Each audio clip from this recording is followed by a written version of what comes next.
안녕하세요. 얼마 전에 돌싱으로 돌아온 딸아이를 키우고 있는 30대 여성입니다. 사연글을 보면 대부분 거창한 일로 헤어지는 사람은 많이 없는 것 같더라고요. 물론 저도 마찬가지랍니다. 저야말로 정말 한없이 사소하지만 너무나 큰 이유로 헤어지게 됐으니까요. 제 이혼 사연은 취미 때문이었는데요. 어떤 취미이길래 이혼까지 하게 됐는지 궁금하시죠? 정말 별거 아니지만 여러 아내들의 속을 썩이는 그 취미, 바로 모바일 게임 때문이었어요. 정말 흔하디 흔한 그리고 이유 같지 않은 이유처럼 보이지만 제 이혼에 관한 글을 읽어보시면 왜 이혼을 했는지 이해가 가실 거라고 생각해요. 그러니 오늘 이 글을 읽는 분들의 이해를 구하기 위해 사연글을 작성해 보도록 하겠습니다. 저와 남편은 소개팅으로 만났어요. 저는 당시 학원 강사로 일하고 있었는데 남편은 평범한 월급쟁이였어요. 제가 스펙이 좋았다면야 더 좋은 사람 만나고 싶었지만 저도 스펙이 그리 좋은 편이 아니었고 고만고만한 사람들끼리 만나서 결혼하는 게 덜 피곤할 거라고 생각하고 남편과 결혼까지 하게 됐죠. 흔히들 그렇듯 결혼을 해야 할 나이쯤에 사귀던 사람과 보통 결혼을 하게 되잖아요. 저도 그렇게 생각하고 결혼을 했지만 그때 그런 생각을 해서는 안 됐던 것 같아요. 좀 더 진지하게 알아봤더라면 전 남편의 진짜 모습을 미리 발견하지 않았을까 하는 생각도 드니까요. 그래도 결혼 초반에는 꽤 괜찮았던 것 같아요. 그때는 남편이 아직 게임에 엄청 몰입했던 때도 아니고 집에 신경도 쓰기는 했으니까요. 처음부터 게임 중독은 아니었어요. 결혼 초반에는 그냥 어린애 같은 면이 있는 남자였고 제가 잘 끌어주면 된다고 생각했던 것 같아요. 그리고 신혼이라 남편이 노력한 것 같은데 그런 이유가 아니더라도 그때는 그저 다 용서가 되던 시기였던 것 같아요. 시모가 아들 일이라면 뭐든 감싸고 도는 극성 엄마라는 것도 어느 정도는 이해할 수 있는 부분이었어요. 시부는 동네에서 가게를 하셨는데 뭐든 남편을 좀 탐탁지 않게 생각하시는 면이 있었어요. 그래서 항상 남편에게 올바르게 행동하라는 말을 자주 하시곤 했어요. 솔직히 친정도 시댁과 비슷한 느낌이라 다 이해할 수도 있다고 생각했는데 정말로 이건 아니다 싶은 부분이 생기긴 하더라고요. 처음, 그러니까 남편의 취미 때문에 처음으로 제가 화를 낸 건 결혼식 직후에 있던 첫 번째 명절 때문이었어요. 남편과 미리 이야기를 해서 설 전날에 시댁에 가서 하룻밤 자고 설 당일 오후에는 친정으로 이동하는 동선으로 계획을 짰어요. 물론 남편도 거기에 동의를 했었고요. 시댁과 친정은 저희 집에서 모두 비슷한 거리에 있었지만 친정과 시댁 사이의 거리는 정반대라 2배의 거리였어요. 게다가 결혼 후에는 자주 가지 못했던 만큼 친정에 갈 수 있다는 즐거움과 첫 명절에 대한 두려움으로 저는 저녁에 일찍 잠에 들기로 했죠. 새벽녘 일찍 시댁에 갈 예정이었거든요. 제가 잠에 들 때까지 남편은 잠을 안 자더라고요.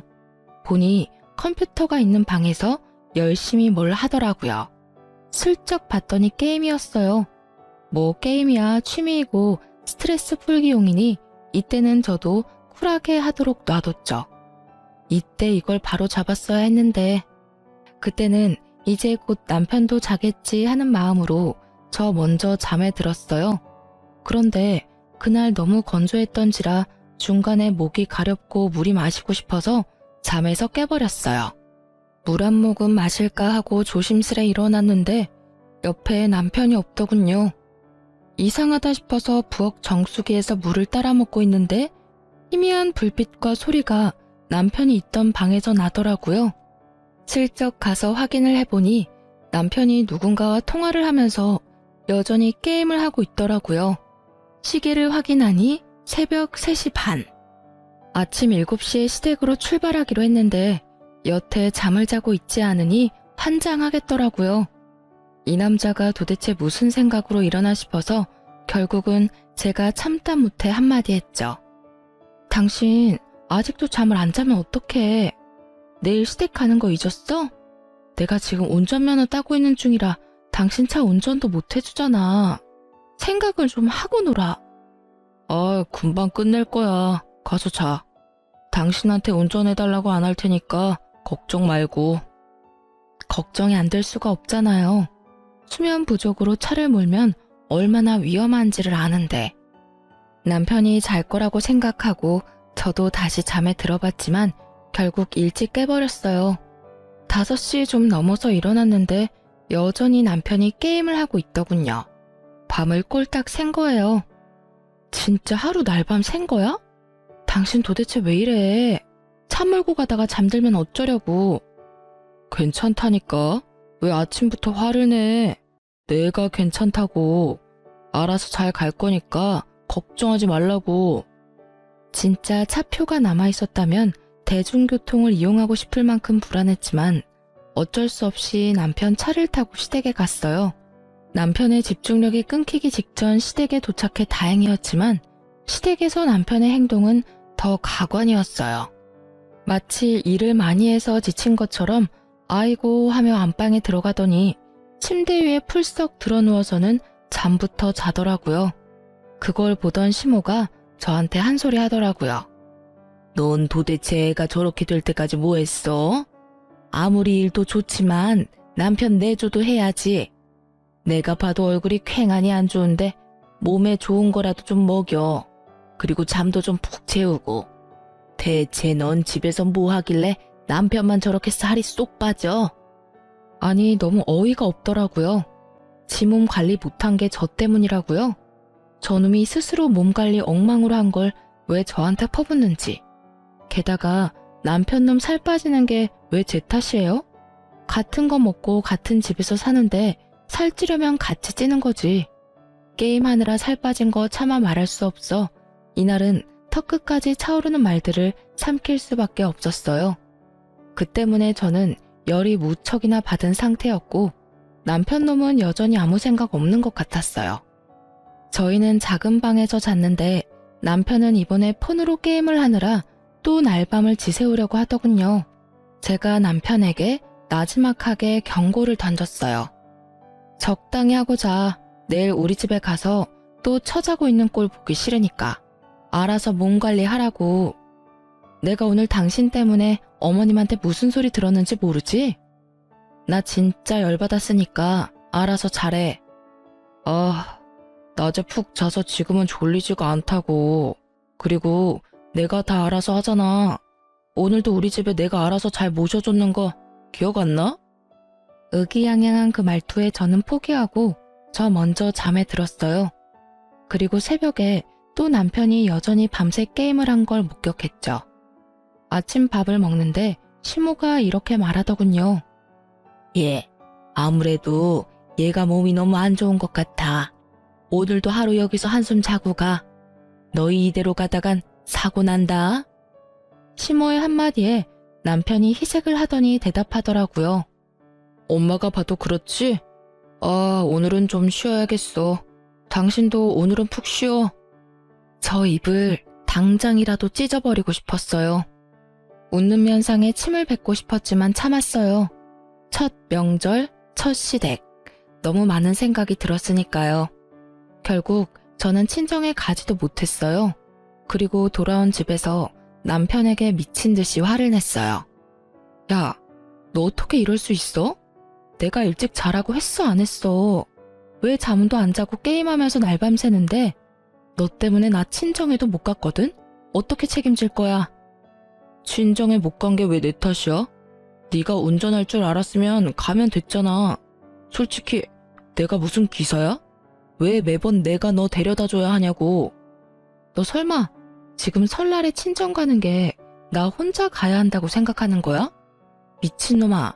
결혼하고 첫 명절이면 너도 우리 부모님한테 인사하러 가야지. 버릇이 없는 거야? 상식이 없는 거야? 내가 너희 집 가는 건 당연한 거고 네가 우리 집 가는 건 선택사항이다 이거니? 그거는 솔직히 부담스러운 건 사실이고 어차피 다 우리 집에서 하고 처가는 인사차 들리기만 하는 거잖아. 그러니까 너 혼자 갔다 와도 되고. 아, 그렇게 생각하고 있었어? 그래, 좋아. 나 혼자 친정 갈 테니까 넌 집에서 열심히 게임이나 하던가. 결국 저는 남편을 두고 짐을 싸서 친정으로 왔어요. 친정에는 일주일만 같이 있겠다고 했고요. 다행히 친정이랑 직장이 그리 멀지 않아서 다행스러운 일이었지만 화가 나는 건 어쩔 수 없더라고요. 이번에 본때를 보여주기로 한 거죠. 역시나 일주일도 안 돼서 남편이 저를 찾아오더라고요. 왜 계속 안 들어와? 집 엉망이니까 집에 와. 내가 왜? 내가 네 식모야? 돌아가더라도 당신이 어지러 놓은 건 안 치울 거야. 당신이 알아서 치우던지. 미안해. 한 3일 신나서 잠도 안 자고 게임했더니 완전 죽겠다고. 몸도 아프고 빈혈인지 일어설 때마다 어지럽고. 남편이 하는 이야기를 들어보니 참으로 딱하면서도 열받았어요. 신난 건 3일까지였답니다. 그 뒤로는 집도 정리가 안 된 상태고 제대로 된 영양소까지 섭취 못해서 엄청 힘들었다고 하더라고요. 혼자 사는 거 잘 맞는 것 같은데 왜? 그냥 혼자 살아. 나 같은 거 그냥 없는 셈 치고. 계속 이렇게 삐딱하게 굴 거야? 나 진짜 힘들다니까. 당신이 있어야 할 것 같아. 잘 들어. 나는 네가 몇 시간씩 게임하느라 안 자고 정신 나간 좀비처럼 노는 거 나 정말로 아예 상관 안 해. 그런데 너의 그 행동 때문에 미리 계획했던 약속한 걸 깨는 건 정말로 잘못됐다고 생각해. 네가 뭘 하든 나한테 피해는 주지 말았어야지. 친정에 못 가게 한 건 정말로 평생 내 가슴에 박혀 있을 일이거든?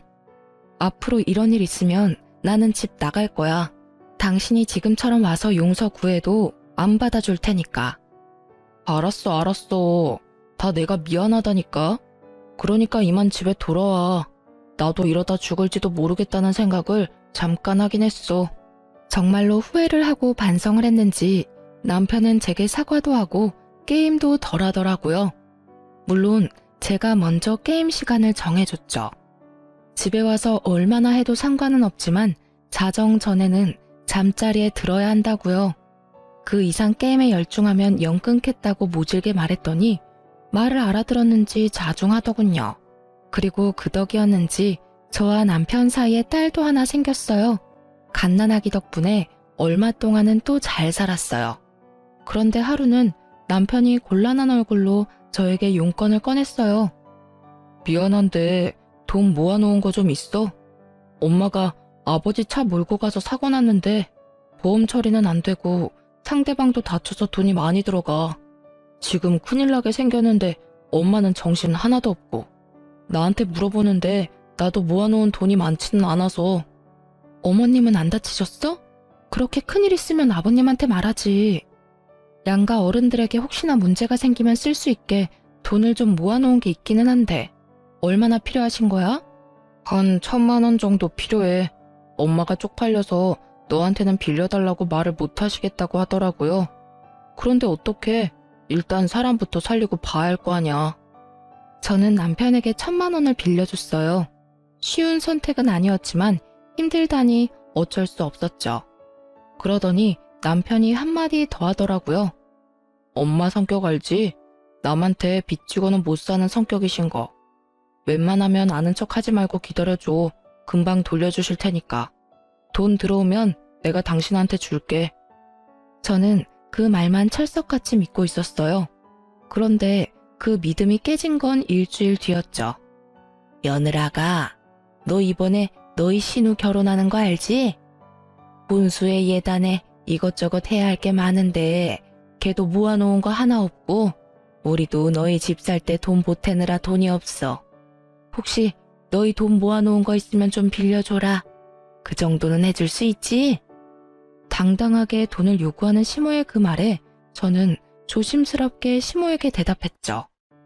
어머님, 저번에 빌려가신 게 마지막이었어요.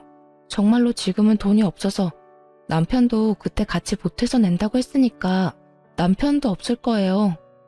뭐? 내가 저번에 뭘 빌려가? 너 뭐 잘못 알고 있는 거 아니니? 내가 왜 너한테 돈을 빌려? 생사람 잡지 마 얘. 일단 끊어봐. 아들한테 전화해볼게.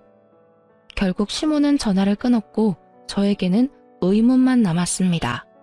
시치미를 떼시는 건지 말을 못 꺼내게 선수를 치신 건지 뭔가 이상한 느낌이 싹 오더라고요. 그래도 설마 남편이 거짓말을 했겠나 싶었어요. 밉상짓은 해도 머리 굴려 거짓말할 놈은 아니었거든요. 그래도 확인은 해야 하니 그날 저녁 남편에게 말했어요. 당신 혹시 어머님한테 전화 받았어? 아가씨 결혼한다고 돈 좀 빌려달라던데.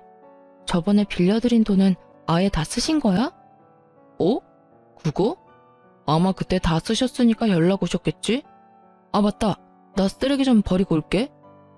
말을 하다 말고 남편이 마치 도망가듯 쓰레기를 부랴부랴 들고 밖으로 나가더라고요. 수상한 냄새가 폴폴 났습니다. 이놈이 진짜 거짓말을 했을까 싶었어요. 혹시나 증거가 남편 폰에 있을 거라고 생각하고 남편이 두고 간 폰을 살폈는데 여전히 모바일 게임이 켜져 있었어요. 그런데 채팅창에 어떤 사람이랑 대화가 있었는데 거기 여보야라고 적혀 있더라고요. 깜짝 놀란 제가 그 채팅방에 들어가서 확인을 했어요. 이제까지의 대화 목록을 보니 아주 가관이더군요. 사랑해, 보고 싶다, 만나면 정말 잘해줄 수 있는데 난 자기뿐이야 등등. 이게 게임도 모자라서 바람까지 피나 하는 마음에 얼른 남편이 오기 전에 증거 확보하려고 제 폰으로 동영상을 찍었어요.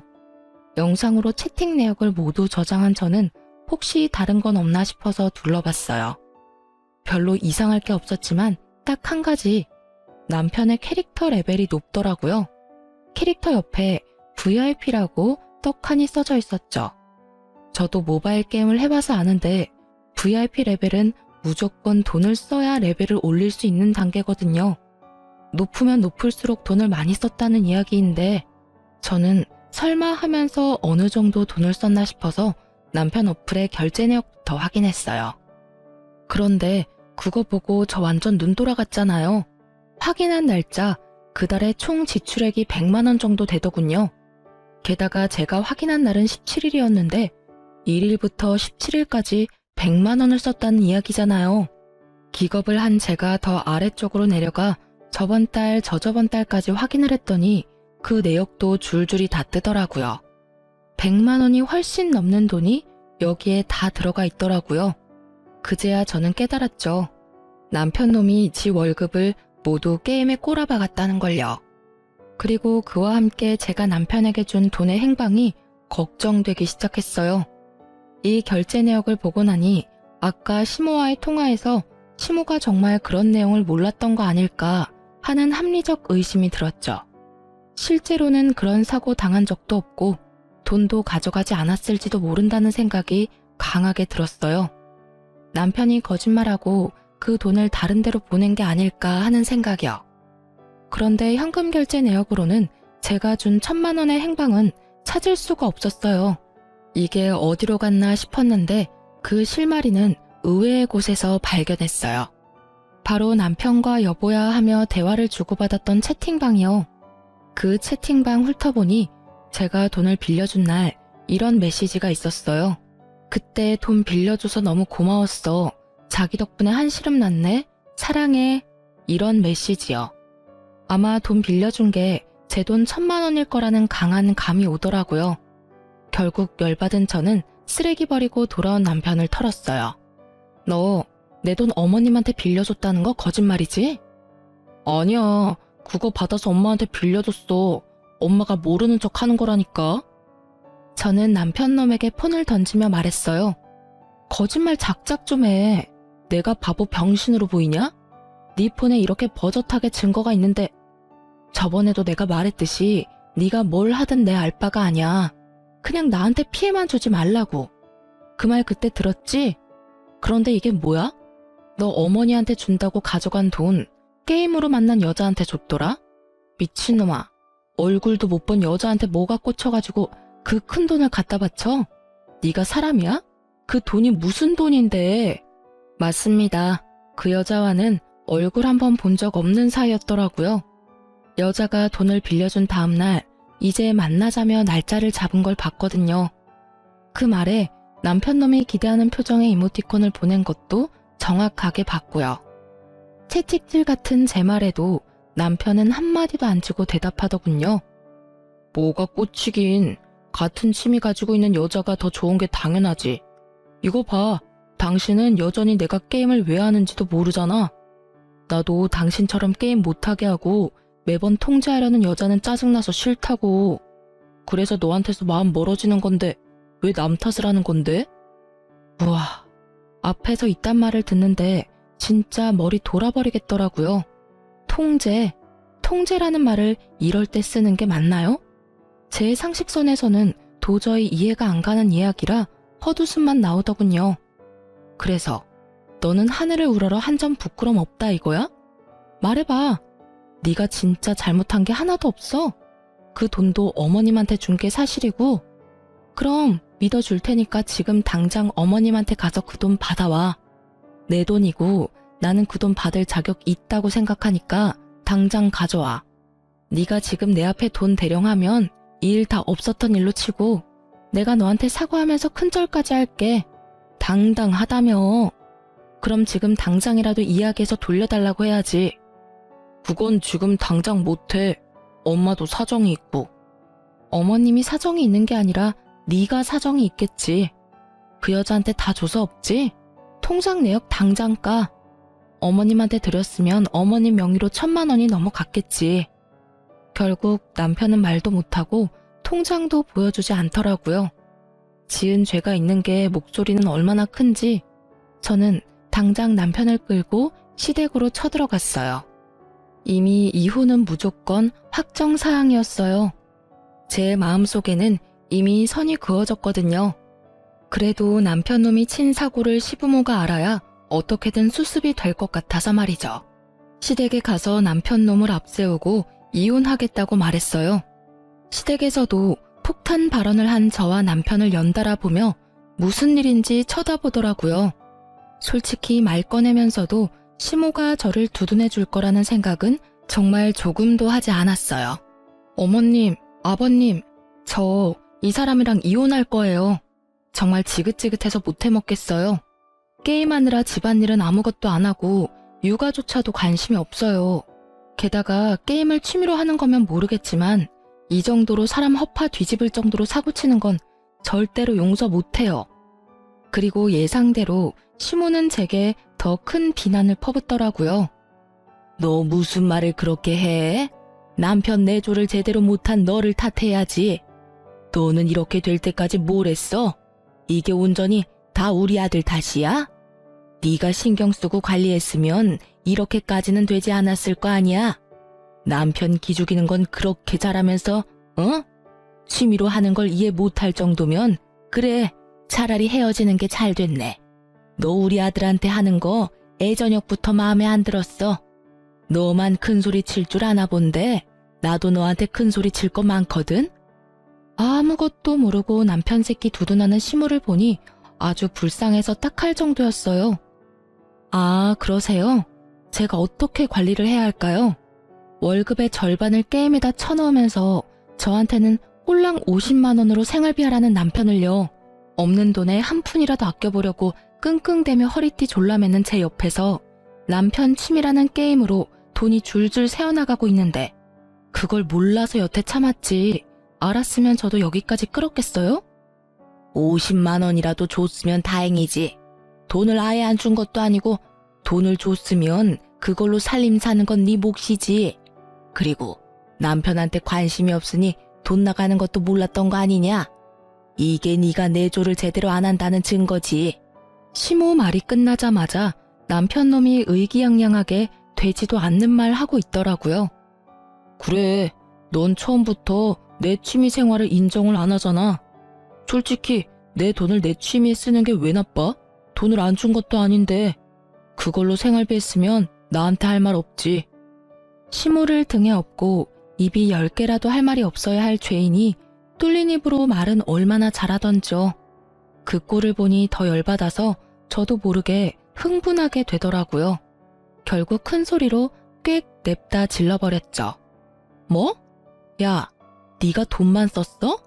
게임하면서 만난 얼굴도 모르는 여자한테 돈까지 갖다 바쳤잖아. 어머님이 아버님 차 끌고 가서 사고 쳤다는 말로 나 속이고 내가 모아놓은 돈 1,000만 원 가져가서 그 여자한테 준 거잖아. 통장 내역 보면 다 나와. 속일 생각하지 말라고. 핏덩이 같은 딸내미 놔두고 얼굴도 모르는 여자한테 홀라당 넘어가서 돈 준 것도 화가 나는데 뭐? 네가 나한테 생활비 줬다고 내가 할 말이 없어야 한다고? 그럴 거면 결혼은 왜 했냐 이 새끼야. 너야말로 나한테 할 말이 없어야지. 뚫린 입이라고 다 같은 입인 줄 알아? 그게 무슨 소리야? 내가 사고를 쳤다니? 역시 남편이 아무 이야기를 안 했던 것 같더라고요. 그래서 저도 자세하게 알려드렸죠. 알아야 저놈 두둔하는 게 얼마나 쓸모없는 일인지를 알 테니까요. 제 돈 1,000만 원 가져가면서 그러더라고요. 어머님이 아버님 차 끌고 가서 사고 쳤다고요. 그러니까 몰래 빌려주는 거니 그런 이야기 어머니한테 먼저 하지 말라고요. 제 말에 시모는 적잖이 충격받은 눈치더라고요. 물론 그렇겠죠. 자기 이름 대고 설마 돈을 빌려다가 그런 짓을 했다고 생각이나 했겠어요? 게다가 돈 1,000만 원이 작은 돈이 아니잖아요. 그 돈을 모은 것도 양가 부모님들 때문이었는데 그 목적에 맞았기 때문에 빌려준 거였는데 그 돈 모을 때 도움 하나 안 주고 게임하느라 돈 다 쓴 주제에 지가 뭐가 잘났다고 저런 말을 해요? 진짜 어이가 없어서. 결국은 시모도 이 상황에 대해서는 뭐라 거들어 줄 말을 못 하더라고요. 그러니까 저는 이혼할 거예요. 이렇게 거짓말까지 하면서 게임하고 여자 만나는데 제가 뭐하러 이 사람 붙잡아둬요? 대신에 저는 그 돈, 1,000만 원 모은 돈은 무조건 돌려받을 거예요. 그게 어떤 돈인데. 없는 살림에 진짜 한 푼 한 푼 겨우 모아서 만든 돈인데 그걸 왜 생판 모르는 여자한테 뺏겨야 하냐고요. 제 말에 시모가 잠시 한숨을 푹 쉬더니 말하더라고요. 그래, 이혼해라. 차라리 잘 됐어. 그 돈은 우리가 돌려줄 테니까 이혼해. 어차피 나는 너 하는 거 마음에 들지 않았어. 그러니 이번에야말로 좋은 여자 만나게 하면 돼. 취미 생활하는 거에 참견도 안 하고 내조도 잘해서 우리 아들 똑바르게 잘 잡아줄 사람. 그런 사람 찾아서 재혼하면 돼. 그 이야기 듣는데 얼마나 웃기던지요. 저는 시모에게 말해줬어요. 예, 어머님, 잘 찾아보세요. 세상에 어떤 여자가 게임에 미쳐서 집안일, 육아에는 관심도 없고 게임에 돈이나 갖다 바치는 남자를 좋아하겠어요? 아, 그 게임 속의 여자라도 꼬셔서 잘해보면 되겠네요. 남편이 그렇게 죽고 못 사는 여자요. 돈을 1,000만 원을 줬는데도 아직까지 얼굴도 못 봤다는 여자라면 잘해줄 수 있겠죠. 게임도 취미인 것 같고, 그죠? 둘이서 열심히 돈 탕진하면서 살면 진짜 죽이 잘 맞겠어요. 아무리 생각해도 그 여자는 남편을 호구로 생각하는 게 틀림없었거든요. 그걸 이 시점이 되도록 눈치를 못 채는 남편도 이상했고 그런 여자를 재혼 상대로 생각하는 시모도 웃겼어요. 딱 봐도 사기꾼이잖아요. 차라리 얼굴을 보고 만나서 손이라도 잡고 돈이라도 줬다면 그 여자를 상간녀라고 생각할 법도 했을 거예요. 그런데 딱 봐도 그게 아니잖아요. 얼굴 보여주지 않고 돈만 요구하는 사람을 상간녀라고 볼 수 있을까요? 그냥 남편 놈이 거기 꽂혀서 지 마음이며 돈이며 다 주는 거지. 달콤한 말 속에 섞인 그 돈을 요구하는 말을 남편이 알아차리지 못하면 이렇게 계속 사기를 당하게 되겠죠. 그런 여자가 내조를 한다고요? 결국 참다 못한 제가 한마디 더 붙였어요. 그 여자랑 결혼하면 둘이서 게임만 하느라 어디 애라도 생기겠어요? 그때는 제 딸 찾으러 오지 마세요. 저는 친권이며 양육권 모두 뺏기지 않을 거니까. 딱 봐도 남편은 애를 양육하기에 여러모로 문제가 있잖아요? 소송하면 분명히 애는 저한테 올 거예요. 그러니까 서로 힘 빼지 말고 여기서 그 부분은 합의해요. 제 말에 입을 연 건 시모도 남편도 아닌 시부였어요. 조용히 이야기를 듣고만 있던 시부가 남편에게 물어보더라고요. 너, 이 말이 전부 사실이냐? 조용한 그 말투가 더 무서웠어요. 시부의 표정에 변화가 없었거든요. 남편도 그걸 감지했는지 어물쩍거리며 말하더라고요. 사실이냐고 하면 돈 빌린 건 맞아요. 그리고 그 여자랑 대화한 것도 맞는데 돈은 내가 빌려주기로 한 거고 그 여자가 강하게 요구한 것도 아니고 게임은 내 돈으로 한 거니까 와이프 말처럼 내가 다 잘못했다고는 생각 안 하는데요. 남편의 말이 끝나자마자 시부가 풀스윙으로 팔을 올렸고 짝 하는 소리와 함께 남편 놈 얼굴이 반대편으로 휙 돌아가 있었어요. 너 내가 결혼해서 애 낳으면 인간 될 줄 알았더니 결국 이 꼴로 다 늙은 아버지 속을 썩여? 도대체 뭐가 부족해서 이런 미친 짓을 하는 거야? 네 딸 얼굴은 무슨 낯짝으로 볼 거야? 애 보기 부끄럽지도 않아? 진짜로 그 얼굴도 못 본 여자한테 돈 다 빌려줬어? 그 여자가 돈은 갚는 데냐? 그 돈 다시 받아와 이 못난 자식아.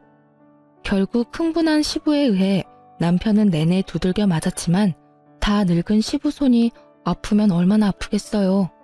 결국은 남편에게는 매도 되지 못했던 것 같더라고요. 끝까지 자기는 잘못 안 했다고 하는 걸 보니 말이죠. 그나마 시부는 정상적인 생각을 하고 계시더라고요. 동네에서 가게를 하시니 아들의 이혼이 더 신경 쓰일 수밖에 없기도 했고요.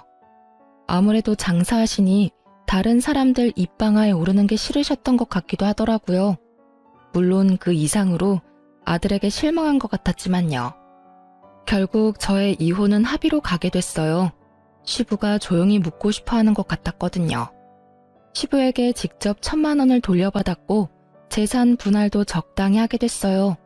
그리고 남편에게는 위자료 명목으로 돈도 좀 더 받았어요. 물론 그 돈은 시부가 줬지만요. 딸아이 친권과 양육권은 당연히 제가 가져왔죠. 게임 중독 아빠에게 애를 맡길 사람은 없잖아요. 그 상황은 시부모도 모두 납득한 일이었어요. 우리가 가지고 있던 집도 둘이서 반반씩 내고 들어가 살았기에 집을 팔아서 반씩 나눠 가졌어요. 저는 이래저래 모은 돈으로 작은 평수의 아파트 전세로 들어갔고 남편 놈은 시부가 시댁으로 불렀다고 하더라고요. 시부 말로는 집에서 게임하는 거 눈에 보이면 당장 내쫓아버리겠다고 했다는데 중독을 이기실 수 있을지는 모르겠더라고요. 결국 이혼하고 저는 딸아이와 함께 직장 근처 작은 전셋집에서 살게 됐어요. 시댁과도 그리 먼 곳은 아니었고 가끔씩 그 근처를 들릴 때도 있었어요.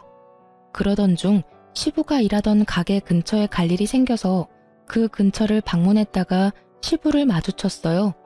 시부는 저에게 호의적이었고 마지막까지 상식적으로 일을 해결해 주셨기 때문에 잘 지내셨냐고 안부만 묻고 가려고 먼저 말을 걸었어요. 잘 지내셨어요?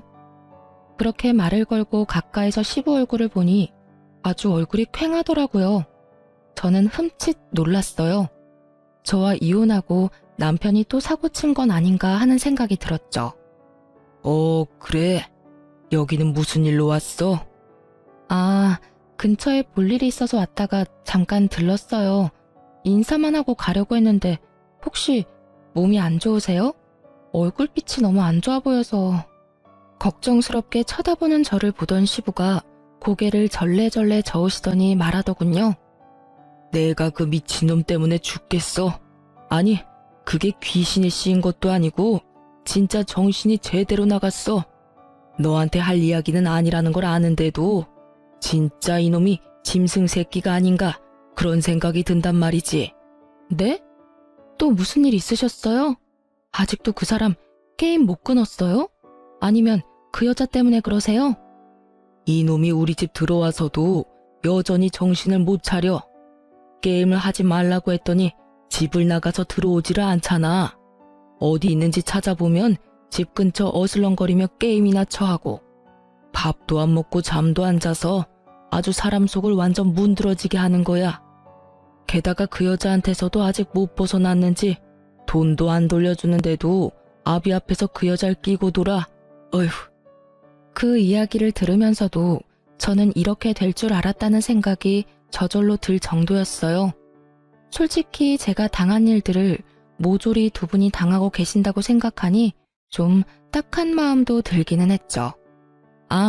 물론 자식 잘못 키운 부모 입장에서 바라보면 그렇단 거죠. 그런데 그것뿐만이 아니야. 그것만이라면 아주 내쫓아버리고 어디서 객사하든 말든 놔둬버리면 되지. 그런데 너하고 이혼하면서 생긴 돈을 모조리 그 여자한테 준 것 같더라고. 그 돈 어딨냐고 물어봐도 대답을 안 해. 너도 알다시피 그 집 살 때 아들놈 돈 한 푼 없어서 내가 아파트비 반틈 내주지 않았냐? 그렇게 치면 그 돈이 내 돈인데 지가 홀라당 가져다가 써버렸어. 어디다 썼냐고 물어봐도 답을 안 해. 아마도 그 여자한테 줬겠지. 그래서 내가 물어봤어. 그 여자 얼굴은 봤냐고.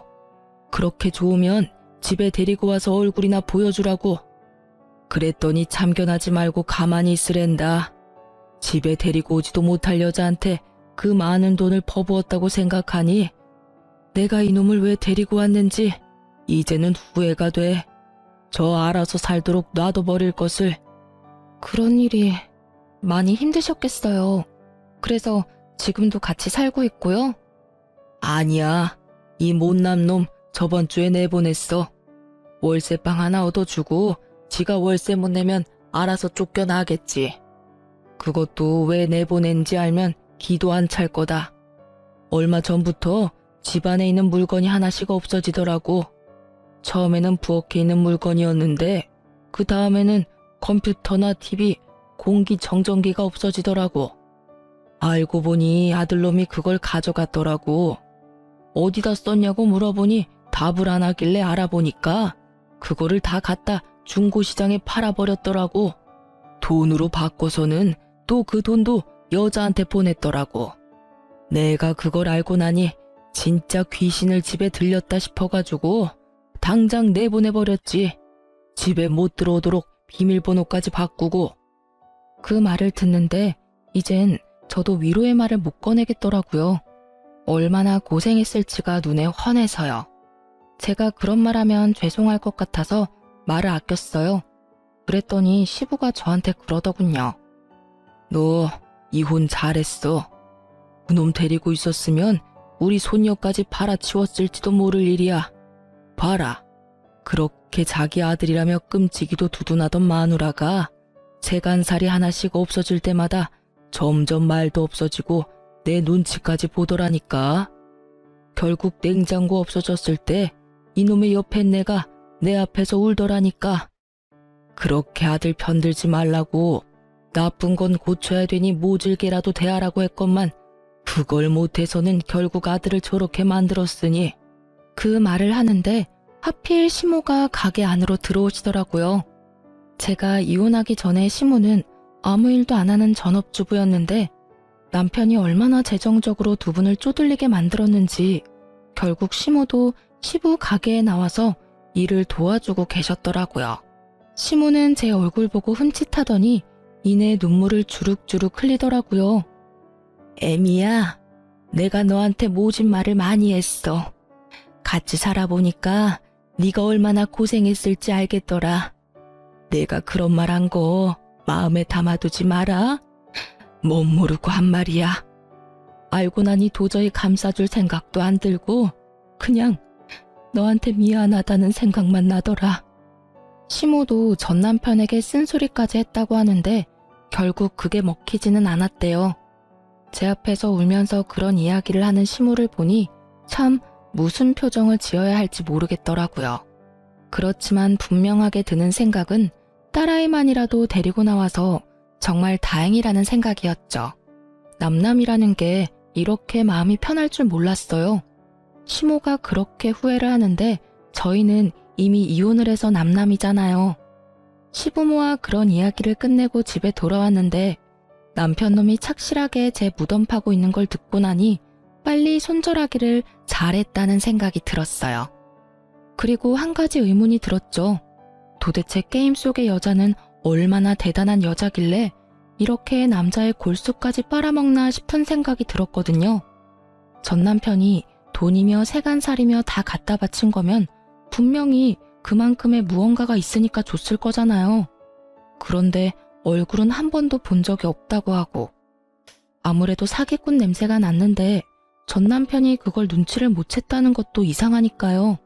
찝찝함을 남겨두고 그렇게 시간이 좀 흘렀어요. 시부모와 대화를 나눈 지 한 달 좀 되지 않았을 때 친정엄마한테서 연락이 왔더라고요. 너 그 이야기 들었어? 네 전 남편 이야기. 엄마 그거 듣고 완전 뒤집어졌잖아. 응? 무슨 이야기? 그리고 이미 인연 끊긴 사람 이야기는 왜 갖고 와? 엄마는 기분 안 나빠? 나는 솔직히 기분 나쁘거든? 기분 나빠도 들어봐. 니네 시댁이었던 사람들 그 동네에서 가게 하지 않니? 엄마 친구 중에 거기 단골이 있는데 소문이 완전 파다하게 났다고 하더라고. 무슨 소문? 뭐 이제 와서 재혼이라도 한대? 재혼은 무슨, 사기당했다고. 사기? 뭐 충분히 예상 가능한 거였지만 놀라긴 했어요. 이제야 터진 거에. 그래, 네 전 남편이 그렇게 그 여자 얼굴 한번 보려고 돈을 그만큼 퍼부었다는데 여자가 만나자고 한 날부터 잠적했다고 하더라고. 그래서 네 전 남편이 눈에 불을 켜고 찾아다녔대. 근데 알고 보니까 그 여자가 상습범이었다고 하더라고. 노총각이나 유부남 그렇게 꼬셔가지고 돈 뜯어내고 잠적해버리는 상습범. 아휴, 그럴 줄 알았어. 뭐 그런 건 놀랍지도 않아. 딱 봐도 사기꾼 같잖아. 맨날 돈 얘기하고. 돈 없다 하면 시큰둥하게 반응하고, 돈 있다 하면 사랑해, 보고 싶어, 이런 반응 나오는 거 보면 딱 봐도 전문 사기꾼이지. 이제야 그걸 알았다는 게 나는 더 놀라운데. 근데 너 이거는 알았니? 그 여자가 사실은 여자도 아니었대. 남자라고 하더라. 세상에, 결국은 남자한테 농락당해서 돈이며 마음이며 다 날렸다고 하더라고. 갖다 바친 돈이 거의 몇천만 원이나 된다던데. 그 집도 딱하게 됐지. 차 담보까지 잡아서 사기꾼한테 줬으니. 남은 건 빚밖에 없는 데다 그 여자 찾느라고 아들놈이 일도 제대로 안 해서 결국은 회사에서 잘렸다고 하더라고. 그래도 지 새끼라고 그 아버지가 데려갔다더라. 근데 데려가면 뭐하니? 밥만 축낸다던데. 그래도 얼마 전에는 그 아버지 가게에서 일하고 있대. 엄청 말도 없어지고 음침해지기는 했는데 게임은 안 한다고 하던데. 그 여자가 여자가 아니라 남자였다니. 전 남편 놈은 그런 남자에게 속아 넘어가서 돈까지 다 갖다 바치고 가정까지 깨고 애까지 버렸다는 거잖아요. 참, 이야기 듣는 내내 다른 세상 이야기 듣는 것처럼 현실감이 전혀 없더라고요. 그래도 빠른 손절 또 한 번 다행이라고 느끼긴 했어요. 솔직히 이혼하고 남편을 한 번도 못 봤거든요. 딸애를 볼 수 있는 면접 교섭권이 있었지만 미안했던 건지 아니면 별로 반성을 안 했던 건지 애를 만나러 올 생각도 않더라고요. 저도 애가 아빠를 안 만나는 게 더 좋다고 생각했어요. 나쁜 버릇이라도 나쁜 습관이라도 옮으면 큰일 나니까요. 그래도 양육비는 꼬박꼬박 들어오고 있는 걸 보니 시부가 대신 내주고 있는 것 같더라고요. 모든 걸 다 잃고 사기까지 당한 전 남편. 결혼이라는 게 저 혼자의 노력으로 가정이 유지되는 게 아니라는 걸 제대로 배우게 됐어요. 그리고 취미가 너무 지나쳐도 병이 된다는 걸 알고 나서는 취미를 갖는 것이 무서워지기까지 했거든요. 물론 우리 애한테도 게임을 시켜주는 것도 사실 무서워서 아직까지도 딸아이에게 인터넷 기능이 안 되는 휴대폰만 사줬어요.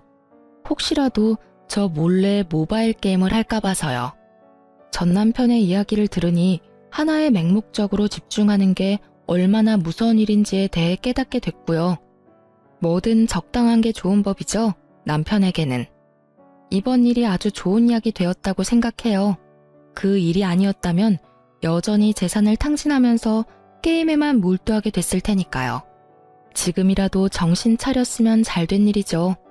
그리고 게임 중독이라는 이유로 이혼을 해보니 세상에는 별의별 이유로 이혼을 하는 사람이 많겠구나 하는 생각도 들었어요.